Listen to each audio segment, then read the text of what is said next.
बिस्मिल्लाहिर्रहमानिर्रहीम। आज हम वो अल्फ़ाज़ सीखेंगे जिनमें बे आती है।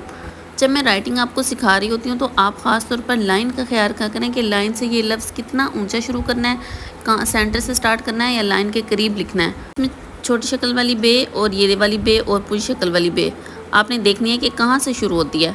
चलिए आज का हम लेसन स्टार्ट करते हैं। सबसे पहले हमने लिखना है बहुत, बे हे और लाइन के ऊपर ते, बे का नुक्ता, हे का डंडा और ते के दो नुक्ते।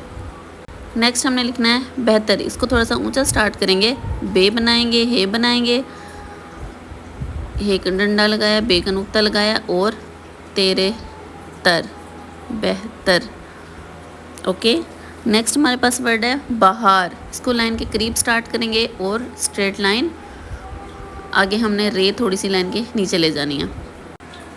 नेक्स्ट हमने वो अल्फाज लिखने हैं जिसके दरमियान में बे आती है, छोटी शक्ल वाली बे। मेहरबान, मीम हे रे लाइन के नीचे और छोटी शक्ल वाली बे अलीफ और नून लाइन के नीचे आएगी। अगला लफ्ज़ है मोहब्बत, मीम हे छोटी शक्ल वाली बे और ते, मोहब्बत। अगला लफ्ज़ है हमारे पास रहबर। रे बनाएंगे और रे को थोड़ा लाइन के नीचे ले आएंगे, हे बे और रे, रहबर। अब हम लिखेंगे जिसके एंड में बे आता हो, अलिफ मद आ, फे तेलिफ ता, आफ्ता और बे की पूरी शक्ल आफ्ताब। अब बे की शक्ल पे गौर करें।